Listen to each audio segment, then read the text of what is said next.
जिल्हाधिकारी अशोक शिनगारे देतील का 14 गावांतील मंडळ अधिकाऱ्यांना नियोजित जागा? कष्टकरी शेतकरी विधवा महिलांच्या जीवनाचा व्हाना धागा. मंडळ अधिकारी कार्यालयाचा शेतकऱ्यांना नाही ठांगपत्ता.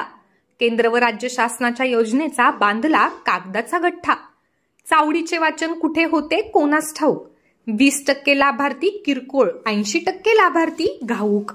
आपला संकल्प विकसित भारत हा विकासाचा रथ शहरी व ग्रामीण भागात गावभर फिरला. केंद्र व राज्य शासनाच्या योजनेचा लाभ मिळावा याकरिता कोकण आयुक्त पासून ते तलाठी आणि जिल्हा परिषदेचे मुख्य कार्यकारी अधिकाऱ्यांपासून ते ग्रामसेवकापर्यंत अगदी रोजच्या विकासाचा रथ फिरून योजनेबद्दल माहिती देत होता. परंतु एकीकडे शासन एवढा अवाढव्य खर्च करतो, तर दुसरीकडे कल्याण पंचायत समितीत समाविष्ट असलेल्या 14 गावात मात्र महसूल विभागातील मंडळ अधिकाऱ्यांचे कार्यालयच उपलब्ध नसल्याने स्थानिक शेतकऱ्यांना तारेवरची कसरत करून सुद्धा ते मंडळ अधिकाऱ्यांचे कार्यालयच सापडत नाही. बरं, ते कार्यालयात जायचं झालं तर ते 8 किलोमीटर लांब शहरात आहे. ग्रामीण भागातील शेतकरी हे शहरात का जातील? त्यांना त्यांच्या हक्काचं मंडळ अधिकाऱ्यांचे कार्यालय 14 गावात आणि तलाठी सजा हे कार्यालय प्रत्येक गावात असलेच पाहिजे, पण ते नाहीत.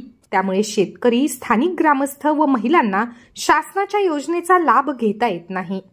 त्यात इंदिरा गांधी राष्ट्रीय विधवा निवृत्ती वेतन योजना, संजय गांधी निराधार अनुदान योजना, श्रावणबाळ सेवा निवृत्ती योजना अशा विविध योजनेचा लाभ घ्यायचा खरा, पण त्यांना उत्पन्नाचा दाखला, 7/12 उतारा मिळण्यासाठी मंडळ अधिकारी कार्यालय शोधण्यासाठी तारेवरची कसरत करावी लागते. आणि ती कसरत करून सुद्धा 100 पैकी 20% लाभार्थी लाभ घेतात आणि 80% लाभार्थी मात्र मिळणाऱ्या योजनेपासून वंचित राहतात. बरं, हे जर मंडळ अधिकारी कार्यालय 14 गावात असते तर 100% योजनेचा लाभ मिळाला असता आणि वेळेचा अपव्यय सुद्धा टळला असता. मंडळ कार्यालय जर कौसा या शहरानजीक भाडे तत्वावर असेल तर तेच मंडळ अधिकारी कार्यालय 14 गावात भाडे तत्वावर घेऊन राज्य शासनाची सेवा मंडळ अधिकारी श्रीमान राजेश नरुटे का बजावत नाहीत?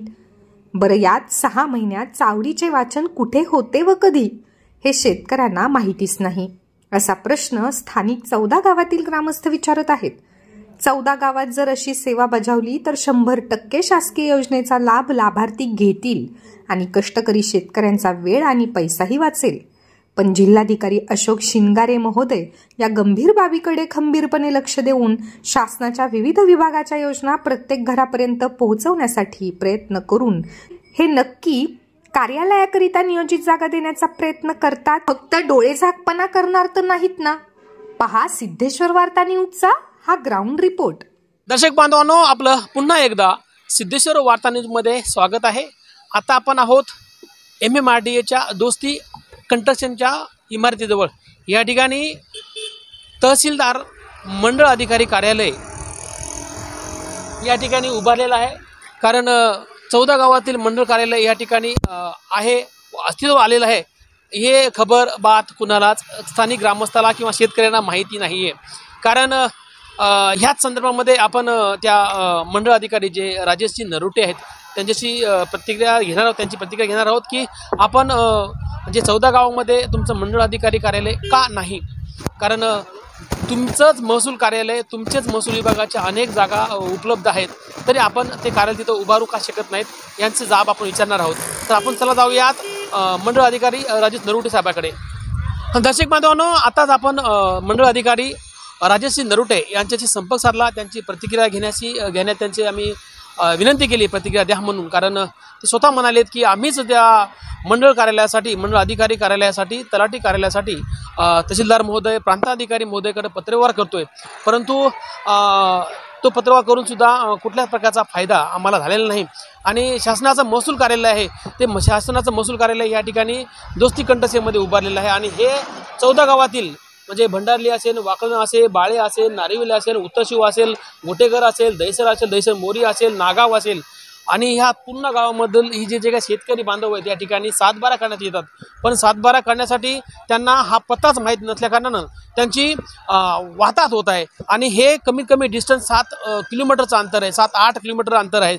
आणि ह्या संदर्भामध्ये अनेक शासनाच्या योजना जे काही लाभार्थी आहेत, लाभार्थ्यांना जसं रमाई आवास योजना असेल किंवा शबरी आवास योजना असेल त्या योजनेसाठी त्यांना घरकुलासाठी उत्पन्न दाखला लागतो आणि तो उत्पन्न दाखला काढण्यासाठी त्यांना तारेवरची कसरत करावी लागते। महत्त्वाचं म्हणजे शेतकऱ्यांना हे माहीतच नाही की मंडळ कार्यालय कुठे आहे, मंडळ अधिकारी कार्यालय कुठे आहे आणि त्याच मंडळ अधिकारी कार्यालयाचा थांगपत्ता आज आपण शोधला आहे।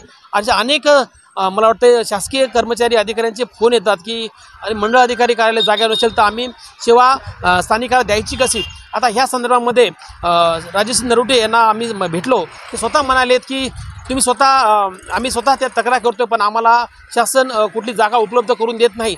आता जेव्हा ही 14 गावं नवी मुंबई महापालिकेत जातील त्यावेळी हे जे पिंपरी ग्रामपंचायतचं कार्यालय आहे आम्ही ते ग्रामपंचायतचं कार्यालय कब्जामध्ये घेऊ आणि त्या ठिकाणी मंडळ अधिकारी कार्यालय असं उभारू असं त्यांनी आता म्हटलेलं आहे। परंतु जे काय भूमिपुत्र आहेत जे शेतकरी आहेत त्यांना 7/12 उतारा किंवा त्यांची संचिका किंवा इतर काही डॉक्युमेंट काढण्यासाठी यांना इथं यावं लागतं पण इथला थांगपत्ताच त्यांना माहिती नसल्या कारणानं त्यांचा वेळेचा अपव्यय होतो आणि ज्या काही शासनाच्या योजना आहेत ज्या काही महसूल विभागाच्या किंवा इतर शासनाच्या कृषीच्या असतील बाकी योजना असतील त्या योजना हे भूमिपुत्र घेण्यास मात्र अपात्र ठरतात का की त्यांना ते दस्तावेज वेळेत न भेटल्यामुळं ती योजनेचा लाभ घेऊ शकत नाही, ती अपात्र ठरतात। आता यावरती सन्माननीय जिल्हाधिकारी महोदय ह्या 14 गावातील मंडळ अधिकारी कार्यालयासाठी जागा उपलब्ध करतात आणि तसा प्रस्ताव सीओकडे पाठवतात का हे पाहणं आता खूप महत्त्वाचं ठरणार आहे। कॅमेरामॅन हनुमान पाटील सोबत मी बालासाहेब कांबळे, सिद्धेश्वर वार्ता न्यूज, 14 गाव, कौसा।